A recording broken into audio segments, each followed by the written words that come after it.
Tapi juga sebaliknya 1000 bulan itu kalau dihitung per tahun sekitaran 83 tahun. Maka sambutlah bulan dengan sukacita kegembiraan. Maka sambut bulan Ramadan dengan kesungguhan niat, kegembiraan, dengan penuh cinta melaksanakan ibadah puasa dan juga menghidupkan malam-malam di dalamnya, dan juga berlomba-lomba untuk melakukan kebaikan, berlomba-lomba mengatakan Al-Quran. Misalkan 5 hari khatam Al-Quran, berarti setiap harinya ambil 5 juz, habis subuh 1 juz, zuhur 1 juz, asar 1 juz, habis maghrib 1 juz, habis isya 1 juz. Berarti kalau setiap hari 5 juz, berarti 6 hari udah khatam. Misalkan ingin 3 hari misalkan khatam, berarti harus cepat-cepat biar benar bacaannya. Ada yang udah khatam? Ada yang udah khatam 2? 3? 2 paling banyak ya? Bagus. Kan kita jadi sebelum pulang harus minimal khatam 1 kali. Bagus. Yang udah khatam 2 masih ada waktu 32 hari pulang, 5 hari ya. 7. Jadi 7 hari, kalau setiap hari ambil 5 juz berarti pas tuh. Kalau setiap hari 5 juz berarti pas 6 hari 30 juz. Kan gak sibuk, gak terlalu padat pembelajaran kan. Jadi misalkan habis subuh 1 juz, habis subuh minimal kan waktunya dari jam 5:30 sudah setengah 7 minimal 1 juz setengah. Habis zuhur misalkan 3 lembar, habis asar sebelum buka misalkan.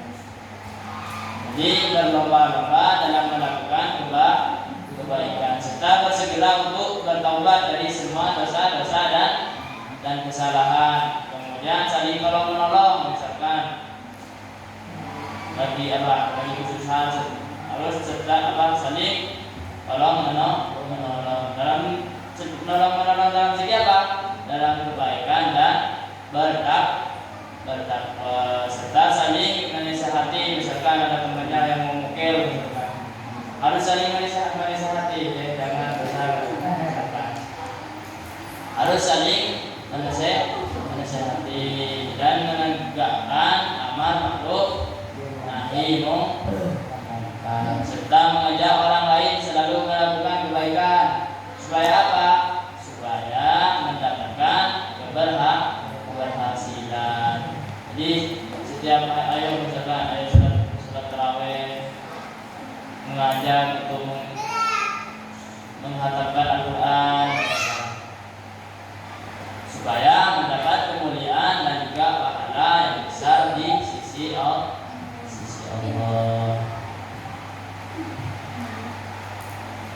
Dan di bulan Ramadan ini ada pahala yang dilipat gandakan, kebaikan dan keburukan sebanyak sampai 700 lipat. Jadi di bulan Ramadan ini ada kebaikan dan keburukan yang dilipat gandakan menjadi 700 lipat ganda. Jadi misalkan melakukan kebaikan 1 dibalas 700 kali lipat. Sebaliknya juga mengerjakan keburukan, maka juga dibayar dengan 700 lipat ganda. Di dalamnya terdapat ibadah sunnah-sunnah yang memiliki pahala ibadah wajib, dan pahala ibadah wajib mencapai 70 ibadah selain di bulan Ramadan. Jadi Nabi Muhammad SAW bersabda, yang artinya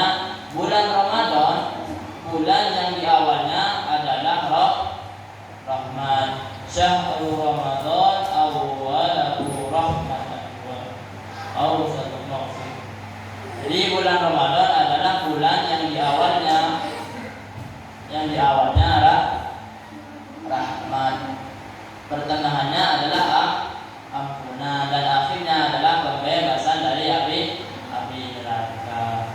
Jadi bulan Ramadan adalah bulan yang di awalnya itu adalah dengan rahmat, dan di tengah-tengahnya bulan Ramadan adalah bulan pertengahan adalah ampunan, dan bulan terakhir dari bulan Ramadan adalah bulan dibebaskan dari api neraka.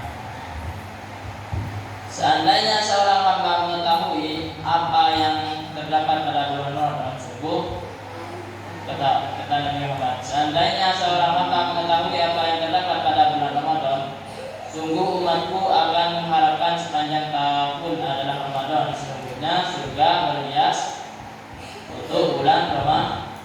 Kata Nabi, andaikan hamba-hambaku mengetahui, kata Nabi, apa yang terdapat di bulan Ramadan, maka umatku akan meminta sepanjang tahun itu adalah bulan Ramadan, saking surganya di bulan Ramadan. Terus apa kata Nabi? Barang siapa yang menjumpai bulan Ramadan namun dia tidak mendapatkan ampunan, maka Allah akan menjauh darinya. Misalkan habis lebaran dicek amal kebaikannya, tetap banyak tahan nampak. Maka barang siapa yang menjumpai bulan Ramadan namun dia tidak mendapatkan ampunan, kata Nabi, maka Allah akan menjauhi dirinya. Jadi misalkan dicek amal kebaikan kita di bulan Syawal, nggak nambah atau semakin banyak dosa kita, maka Allah akan menjauhi hamba tersebut.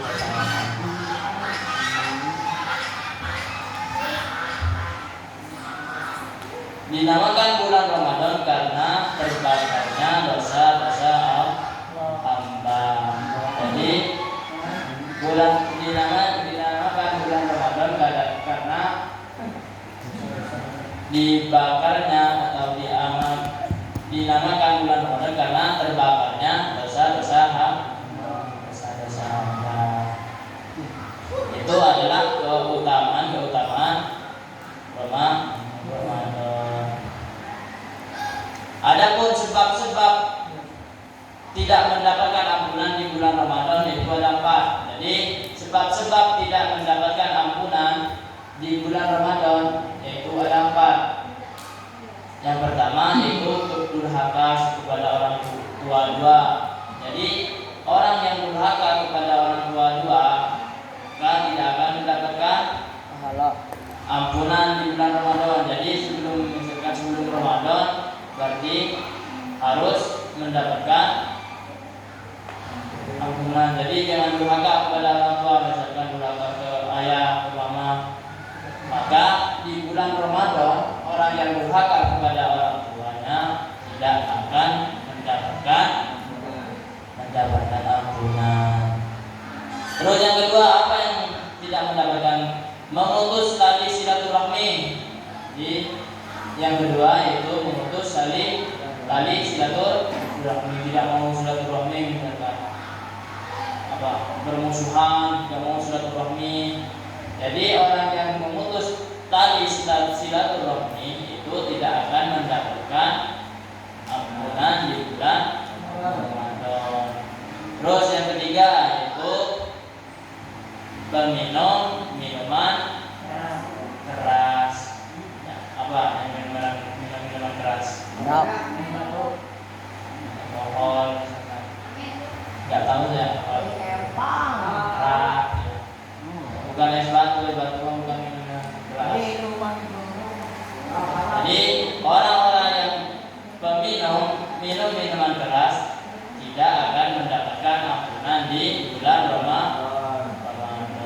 Terus yang ketiga, orang yang berbantah-bantah atau yang bertengkar. Jadi orang-orang yang bertengkar itu tidak akan mendapatkan mendapatkan ampunan di bulan Ramadan.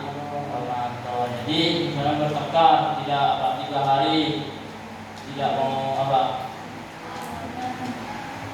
hari. Jadi orang-orang yang bertekad itu tidak akan mendapatkan ampunan di bulan Ramadan. Jadi itu yang tidak mendapatkan ampunan di bulan Ramadan. As-shaumu lugatan al-imsak. Jadi sekarang menjelaskan puasa. Puasa secara bahasa yaitu al-imsak, menahan. Jadi puasa secara bahasa yaitu adalah menahan. Sedangkan menurut syarak as-shaumu secara bahasa yaitu menahan. Sedangkan menurut syarak menahan dari semua yang membatalkan puasa lahir dan batin, mulai dari terbitnya fajar sampai terbenamnya matahari dengan niat tertentu. Jadi as-shaum secara lugah itu menahan. Sedangkan puasa atau lafaz as-shaum secara syarak itu menahan dari semua yang membatalkan puasa, baik dari secara lahir dan batin, mulai dari terbitnya fajar hingga terbenamnya matahari dengan niat-niat tertentu. Misalkan niat pokok, niat puasa wajib. Jadi puasa itu menahan masalah secara bahasa, sedangkan secara syarak itu menahan dari semua yang membatalkan puasa, baik dari secara batin dan lahir dan batin, sejak mulai dari terbitnya fajar sampai terbenamnya matahari dengan niat tertentu. Jadi itu yang dimaksud lafaz as-shaum atau puasa.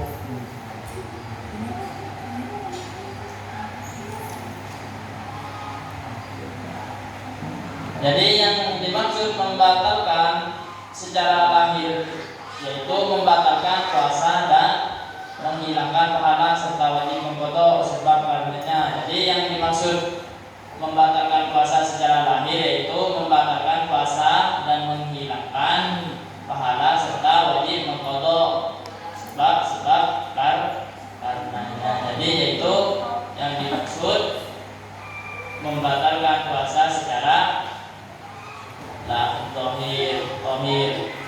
lahir secara lahir. Yang membatalkan puasa secara batin yaitu tidak membatalkan puasa secara lahirnya dan tidak wajib mengqadha tersebut karena akan tetap menghilangkan pahala puasa. Jadi kalau secara lahir yaitu membatalkan puasa, contohnya makan kan harus mengqadha. Jadi yang membatalkan puasa secara lahir, yang membatalkan puasa dan juga menghilangkan dan pahala dan juga wajib mengqadha, misalkan makan, bersenang-senang antara dosa dan itu dan harus diqadha. Sedangkan yang membatalkan puasa secara batin itu tidak membatalkan puasa akan tetapi menghilangkan pahala.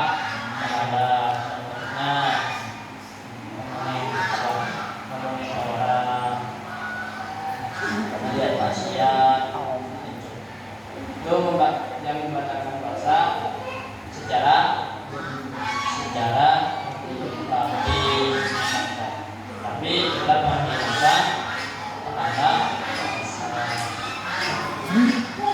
Contohnya berdusta, mengabarkan yang membatalkan puasa secara batin. Yang pertama itu berdusta dengan mengabarkan sesuatu yang tidak sesuai, misalkan yang berdusta kayak menyampaikan sesuatu yang tidak benar. Dari sini, dari A begini, terus diceritakan lebih begitu, tidak benar beda-beda. Jadi berdusta dengan menyampaikan satu berita, atau menambahi atau melebihi, misalkan dari si A begini, terus disampaikan ke B, misalkan ke si B begini. Berdusta adalah menyampaikan sesuatu tidak sesuai dengan kenyataannya. Yang kedua yaitu menghibah yang tidak menceritakan tentang sesuatu yang tidak disukai oleh saudara muslim. Jadi yang kedua menghibah, ngomongin orang segala lagi puasa, itu yang membatalkan puasa secara batin. Terus mengadu domba bukan domba ya. Mengadu domba yaitu mengadu domba atau merekayasa pembicaraan untuk tujuan memfitnah, itu juga membatalkan puasa secara batin. Memandang dengan syahwat. Jadi memandang dengan syahwat, misalkan anak cowok memandang cewek misalkan dengan syahwat, jadi juga membatalkan puasa secara batin. Terus yang membatalkan puasa secara batin, sumpah palsu, misalkan ngambil uang, bersumpah tidak mengambil misalkan. Jadi itu membatalkan puasa secara batin.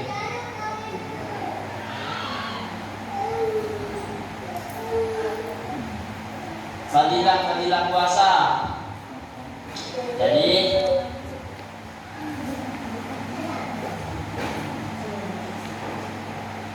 di fadilah puasa dikatakan oleh dari Abu Hurairah radhiyallahu anhu bahwasanya Nabi Muhammad sallallahu alaihi wasallam bersabda, barang siapa yang berpuasa di bulan Ramadan dengan iman dan mengharapkan pahala dan ridha Allah, maka Allah ampunkan dosanya yang terdahulu, yang dan yang akan datang. Jadi kata Nabi Muhammad, barang siapa yang berpuasa di bulan Ramadan dengan mengharapkan pahala dari Allah, maka Allah akan menghapus dosanya atau mengampunkan dosanya yang terdahulu, yang dan yang akan datang. Jadi kata Rasulullah, barang siapa yang berpuasa di bulan Ramadan, puasanya bukan karena paksaan, puasanya karena menginginkan ridha Allah. Jadi orang yang berpuasa tersebut akan diampunkan dosanya oleh Allah, dosa yang sebelumnya dan dosa yang akan datang. Dan barang siapa yang memakmurkan bulan Ramadan dengan iman dan mengharapkan ridha Allah, maka Allah akan ampunkan dosanya yang terdahulu. Dan barang siapa yang memakmurkan malam Lailatul Qadar, maka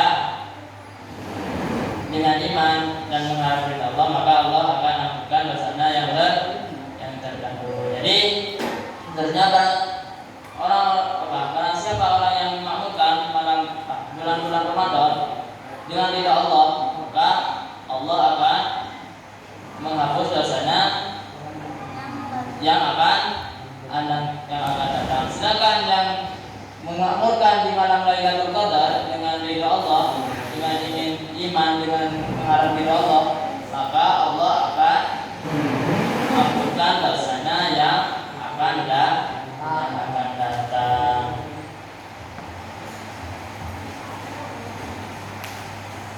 Jadi setiap perbuatan manusia akan kembali kepadanya satu kebaikan ganjaran 10 sampai 700 lipat ganda, kecuali di bulan puasa. Bahwasanya sesungguhnya puasa tersebut itu untukku dan akulah membalasnya, kata Allah. Sesungguhnya dia yang meninggalkan syahwatnya dan memakannya karena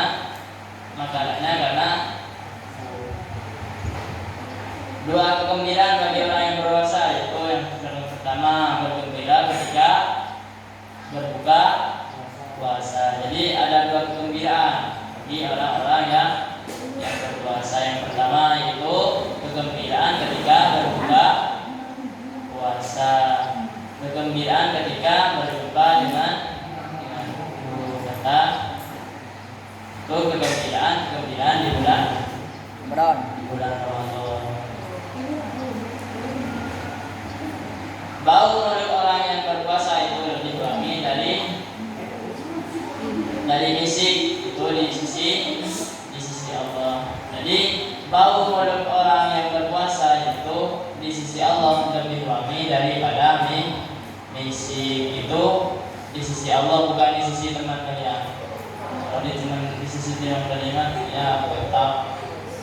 Jadi bau mulut orang yang berpuasa itu di sisi Allah lebih wangi daripada misik.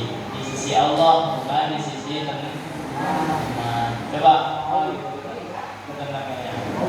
Oh misik kan? Coba kita dulu. Coba tuh kebili. Oh misik. Tuh bau misik di sisi Allah. Terus apa kata Nabi? Ma min abdin yasumu yawman fi sabilillah illa ba'adallah bidzalika al-yawm wajhahu an-nari sab'ina kharifan. Jadi kata Rasulullah, barang siapa tidaklah seorang hamba berpuasa atau satu hari di jalan Allah kecuali Allah akan menjauhkan wajahnya pada hari itu dari api neraka sejauh 17 tahun. Jadi kata Rasulullah, ma min abadi yasumu yawman fi sabilillah illa ba'adallahu bidzalika al-yawm wajhahu an-nari sab'ina kharifan. Jadi tidaklah seorang hamba berpuasa satu hari di jalan Allah kecuali Allah akan menjauhkan wajahnya dari api neraka sejauh 70 tahun. Satu hari doang, misalkan 30 hari. Jadi Allah menjauhkan wajahnya dari api neraka sejauh 70 tahun. Itu kata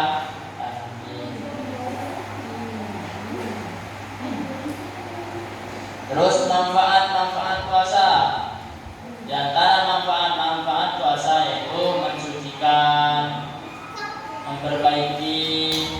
Jadi manfaat di bulan puasa itu antara mensucikan, memperbaiki, membersihkan jiwa dari perilaku buruk.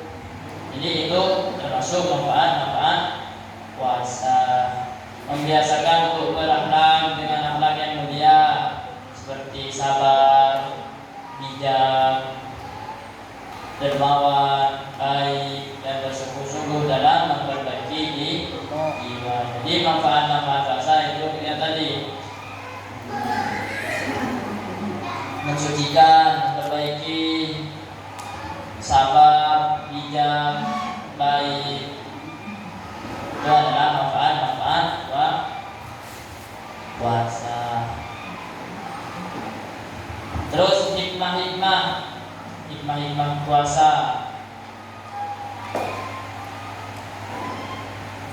Ya ayyuhalladzina amanu kutiba alaikumus syiyamu kama kutiba alal ladzina min qablikum la'allakum tattaqun. Hai orang-orang yang beriman, diwajibkan atas kalian berpuasa sebagaimana diwajibkan atas orang-orang yang sebelum kalian agar kalian bertakwa. Jadi Allah menjelaskan bahwasanya diwajibkan kepada kita untuk berpuasa, dan ini menunjukkan bahwa sesungguhnya puasa itu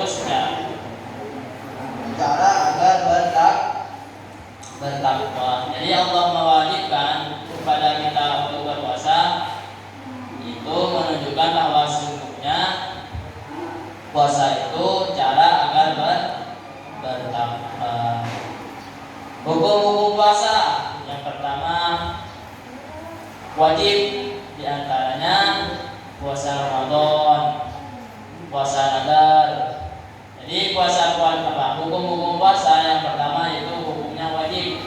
Apa saja yang wajib berpuasa? Yang pertama puasa Ramadan, yang kedua puasa nadar, yang ketiga puasa qadha, terus puasa kafarat, puasa untuk membayar denda pada haji tawatur, dan puasa istisqa, meminta hujan jika diperintahkan dari orang yang berwenang. Jadi hukumnya berpuasa wajib yaitu yang tadi puasa Ramadan, puasa nadar, puasa qadha, puasa